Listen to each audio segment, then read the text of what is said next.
Our next speaker is Charlie Dahan. He's been a professor in the recording industry department of MTSU, which stands for Middle Tennessee State University, since 2007, and is a 20-year veteran of the record and concert industry, which is where I first met Charlie when he was doing bookings. He is currently working on a PhD in the Public History program at MTSU. He serves on the National Advisory Board of the Jeanette Foundation in Richmond, Indiana, and on the online media board for ARSC, which is why we're getting a lot of this really nice stuff up on the ARSC website. He and Linda Jeanette Jr are co-authoring the book Images of America, Gennett Records and Star Piano, scheduled for release from Arcadia Press in September. But his favorite job was 6 years he spent operating the scoreboard and sound for the Detroit Tigers single A affiliate in Oneonta, New York. Charlie. You hear me okay?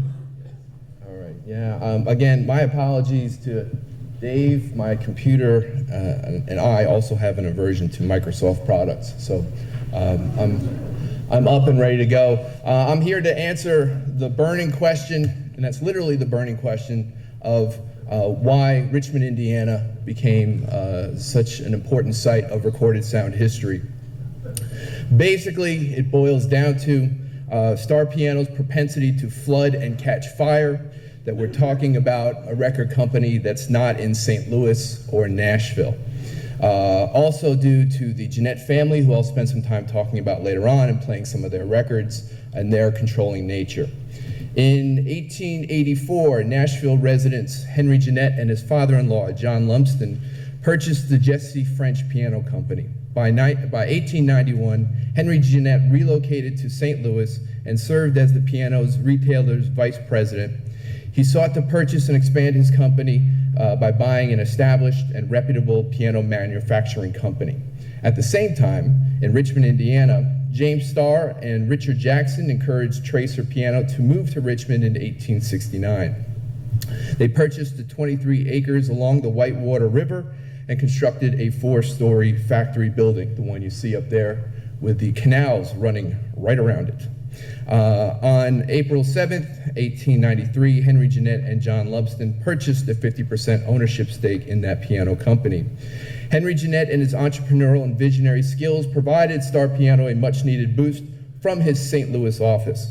However, in January 1894, a huge fire destroyed much of the Richmond factory complex.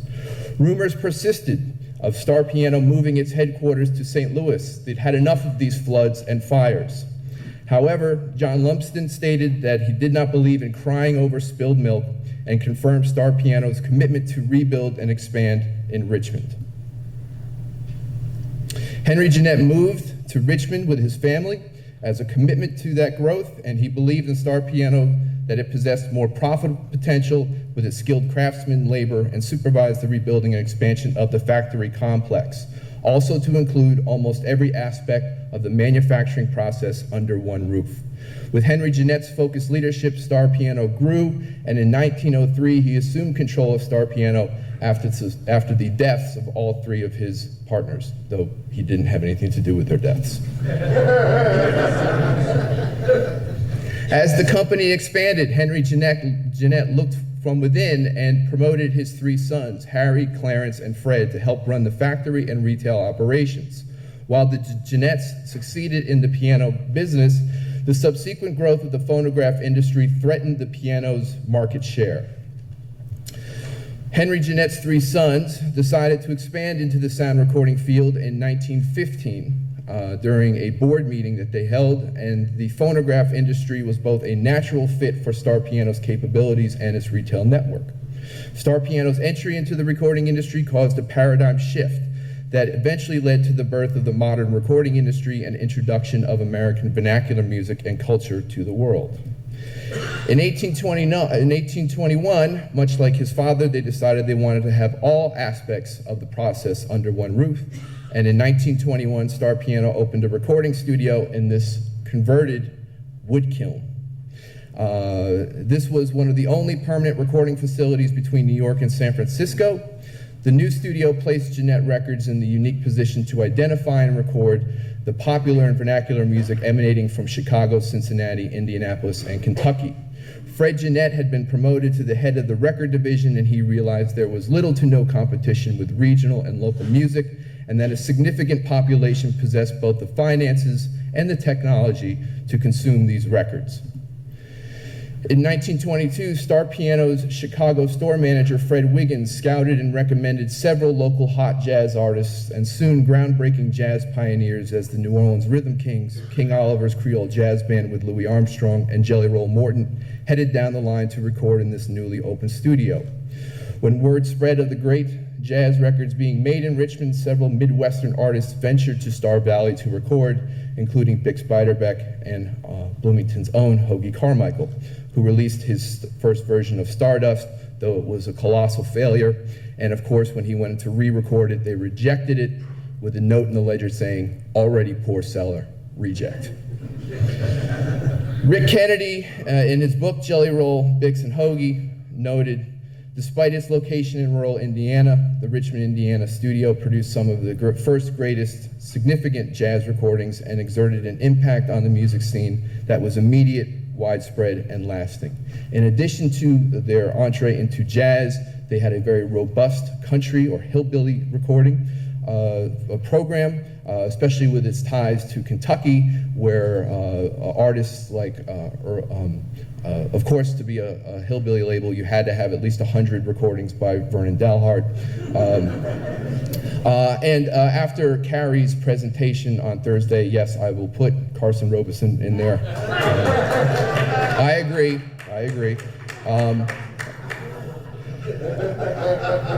Additionally, though not as robust as Paramount and OK, they also had a blues program, though they're probably most known for the leasing of the Paramount studio in 1929 and recorded some great sides with Charlie Patton, Blind Lemon Jefferson, and Blind Blake. And other great artists ventured down to Star Valley, including Lawrence Welk and Guy Lombardo. And of course, since Uncle Dave is here, I had to say Homer Rodeheaver, and William Jennings Bryan. And I had Wendell Hall's "It Ain't Gonna Rain No More" in there because I thought it would be raining the whole weekend, and I thought that would be funny. But still pretend like it rained all weekend. So this is the year of a lot of anniversaries. Indiana's 200th, Gennett's 100th, ARSC's 50th. And this is the 10th anniversary for Malcolm Rockwell and I's attempts to create a Gennett discography. It's our 10th anniversary of being almost 2 years from completion. One of the things that really sort of excites me about this, and what I keep getting sidetracked with, is this really robust program that Gennett had in making personal recordings, inviting anyone with a couple of dollars to come down to the studio, record the sons to record the words of their mother, some kid piano player to record a piano, or my favorite one in the brochure, for businessmen to gin up their sales talks.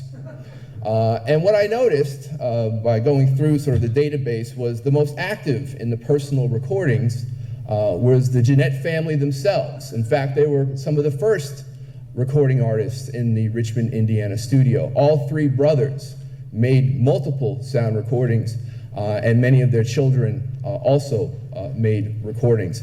And so I've spent the last year trying to recompile this family audio photo album with some success. And so that's what I wanted to share with you today, some of the Gennett family recordings, and talk to you a little bit about each one of the Gennettes. We'll, of course, start with the family matriarch, Alice Lumsden Jeanette. Her father was John, her husband, of course, Henry. She served on the board of directors of Star Piano and subsequent affiliate companies as the companies moved out west and got into the very exciting and sexy business of freezers. Her sons would travel every day 1.5 miles up the road from the factory to the Gennett Mansion, which still stands in Richmond, Indiana, to have lunch with their mother and to consult with her about the business. In 1922, she recorded a Christmas greetings. I'm sure most of you are familiar with the Jeanette Christmas greeting series. On one side, a celebrity would record a Christmas greeting from Hollywood, several silent film stars, Wilbur Nesbitt, William Jennings Bryan, but also what they would do for the family was they would have a family member record a greeting on the first side and then one of the Christmas songs on the reverse side. And so we've located Alice's Christmas greeting to her family, and we will listen to a little bit of this right now.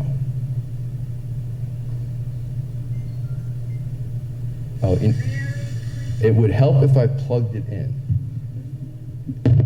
Sorry about that. Okay, so once again, Alice Jeanette.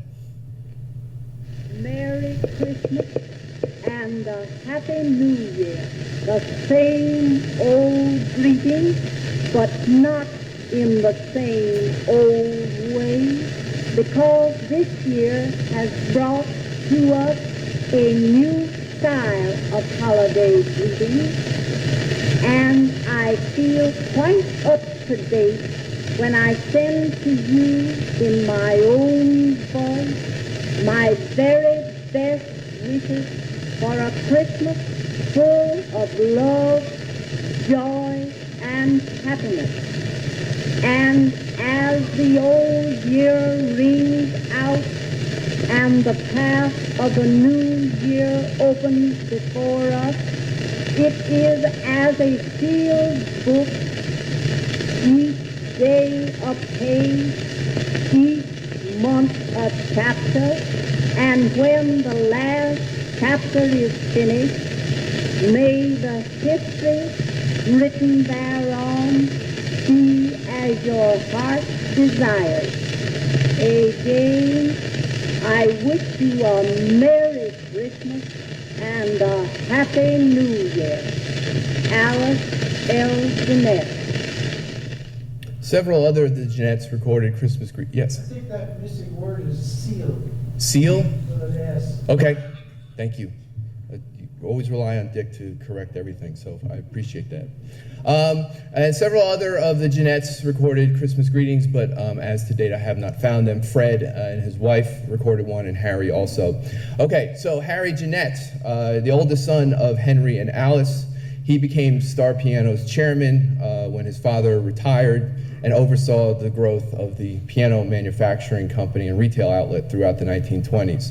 Rick Kennedy observes, probably the best liked of the Jeannette sons at Star Piano, Harry was known for his humor, infectious laugh, and his private philanthropy. He recorded a Christmas present for his son, Harry Jr., who we'll be talking about in a second.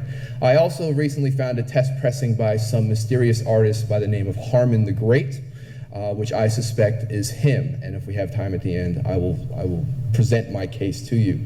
And you'll hear in this recording an early influence of Harry Jr., who would run sound effects companies in the 30s and 40s, maybe the beginnings of his fascination. So here is,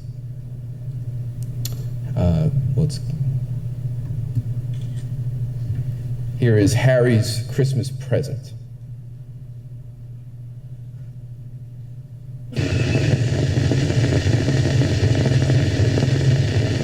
Well, this is Christmas, and Sandy has been to our friend Harry Jeannette and left one of Henry Ford's brand new 1918 tin cans. So Harry decides he will take a spin. So here goes. As the machine has no electric starter, he will have to crank it.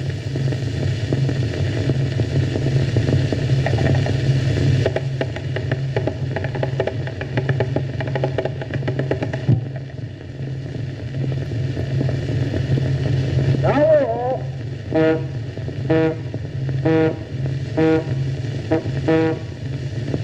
Going 10 miles an hour in Henry.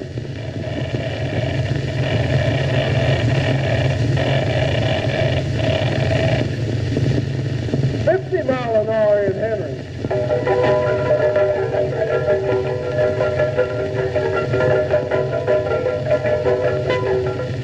After 100 miles, everything is peaceful.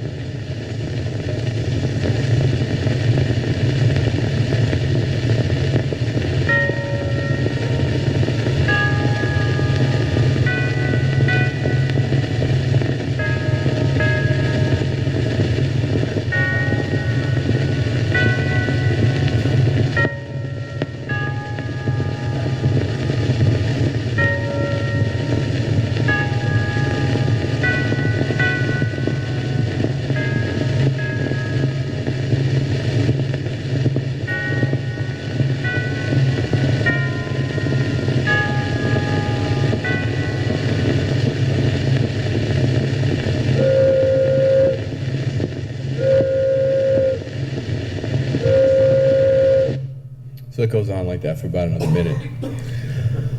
Clarence Jeannette was the middle son to Henry and Alice Jeannette. He wasn't as active as Harry or Fred in the operation of the company. He served as the company's secretary. Star piano employees found him aloof. He was a bit of a stuffed shirt, though he thought he was top stuff. He was more of an aristocrat and more of a gentleman. He actually built in less than a year a 1,200-seat theater in Richmond, Indiana, and held many classical and sort of Broadway show concerts. And also his family would perform quite often in the theater.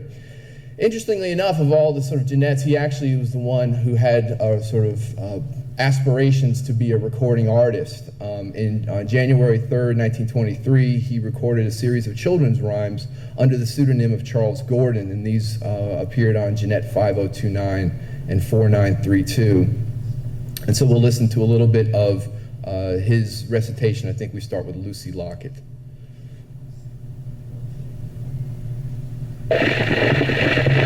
Lucy Lockett lost the pocket. City figure found it. There was not a penny in it, but a little round it.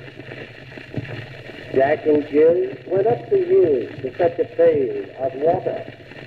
Jack fell down and broke his crown, and Jill came tumbling after. Little boy Blue, come blow me your horn. The sheep's in the meadow, the cow in the corn. Oh, where is the little boy that looks after the sheep? He's under the haycock, fast asleep. Bow, wow, wow. Whose dog art thou? I'm little Tommy Pinker's dog. Bow, wow, wow. I'll tell you a story about Mary Morris, and now my story's begun. You can see why he wasn't a hit. All right. Fred Jeannette, of course, the head of the recording division and the youngest of the three Jeannette boys, was, again, both company secretary and the head of the recording division throughout the 1920s, and actually was one of the first artists, and I put quotes around that, to record in the Richmond studio in 1921. He was described more as being very businesslike, though a bit of a dreamer, always open to new ideas, willing to take risks, even if that meant a heavy potential loss. He initiated and won the landmark patent infringement case of Victor Talking Machine Company and Star Piano, and we'll hear in a minute that he had no love for Victor. He is, again, as I said before, the family member who recorded the most. In fact, one of the first recordings in the Richmond studio was a letter that he was about to send to Senator Watson about a change in the tax law. And rather just send a letter, he sent him an audio letter about his opinion on the equality of taxation. And again, this was I think the 8th recording made in the Richmond studio. And actually, it sounds pretty good. So we're going to listen to kind of the last part of the letter to Senator Watson.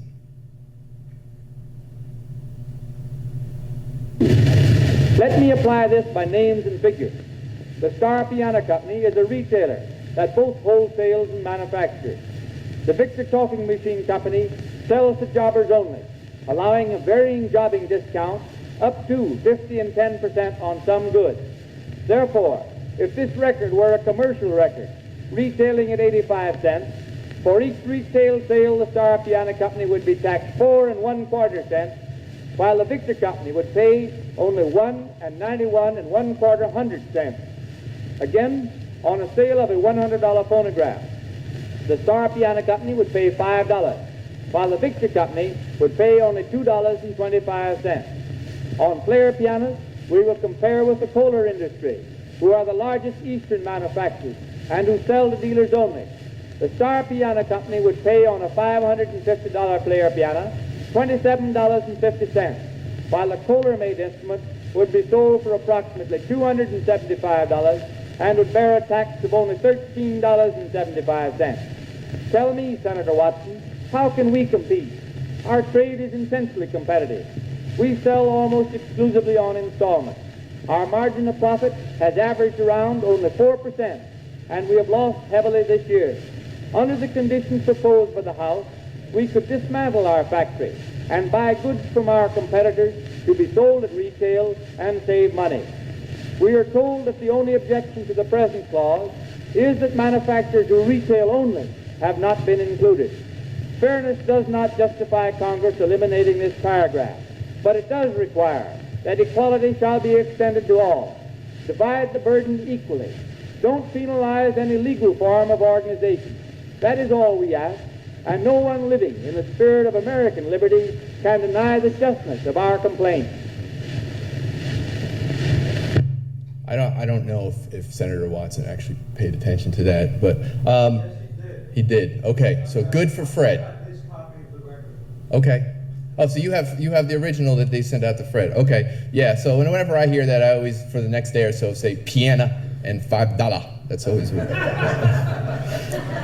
Okay, so they also recorded their children, though. First, I wanted to start to talk about Harry, Harry's son, Harry Jr., because he was, after sort of the company collapsed post-Depression, Harry was the only one who sort of stayed in the recording business, and he had a vibrant sort of sound effects company, and he traveled across the United States recording trains, planes, tigers in zoos, cars, you just think of birds, anything, he went and recorded.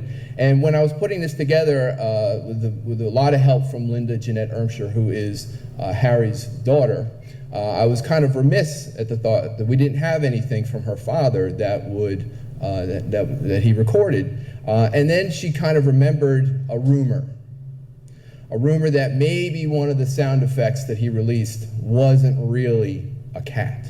And so I couldn't believe that such a man like Harry Jeanette Jr. would ever put out Fugazi cat records. So we pulled it out and we listened to it. And the first three or so, you kind of go, maybe. But then you get to track 4.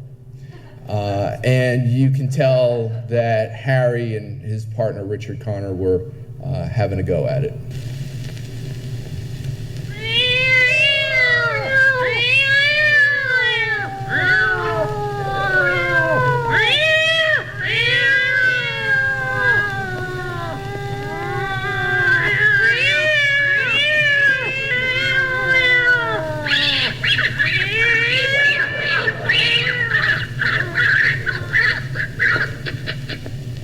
Yeah, I don't think that was cats.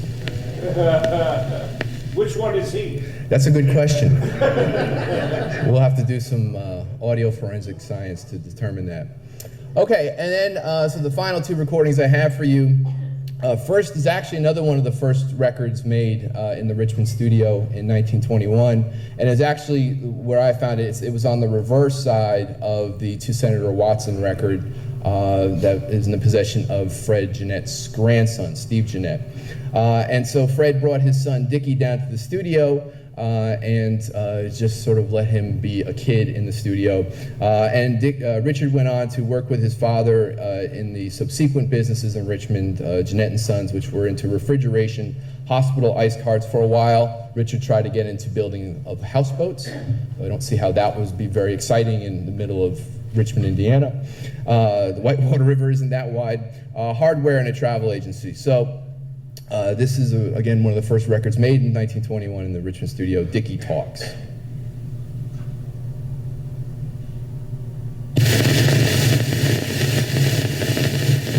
woke up in the morning, I looked up on the wall. The princes and the bedbugs were having a game of ball.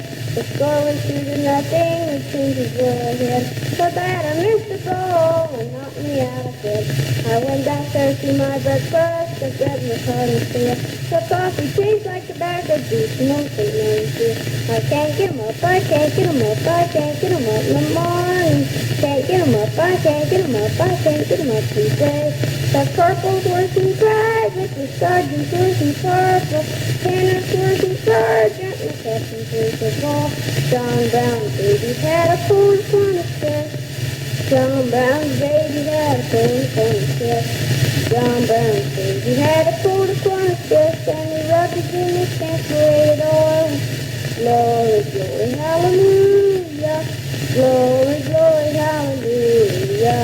Glory, glory, hallelujah. And ring the door. Tied your bills and burial souls. Tried to get ahead more telegraph poles. When he got tipped up in the skip shop, fell right down the foot of the slot. Good boss. Dream seat.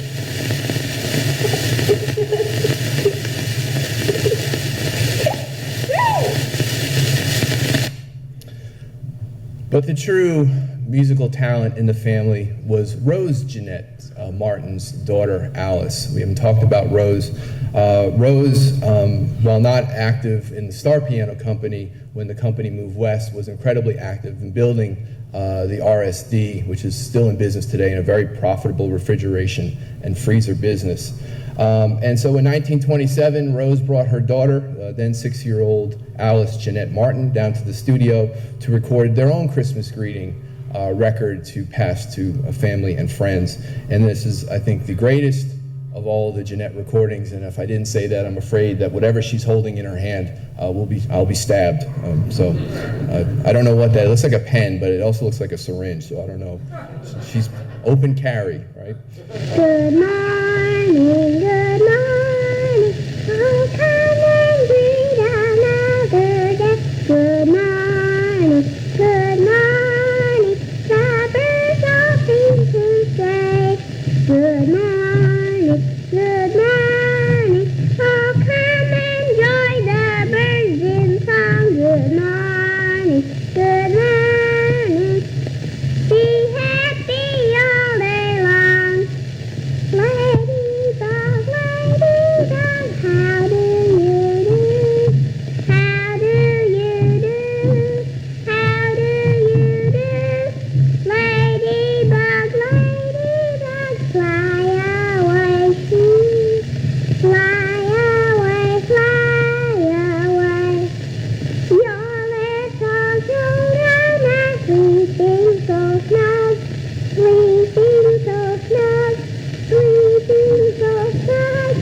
Better go home now, you bad little bug. Better go home right now. So I would like to thank all of you for listening to me and actually laughing at a couple of the jokes. Of course, all these people who have helped me immensely in putting together not only this project, but the book that'll be coming out in September. And yeah, so thank you very much. Have a great day.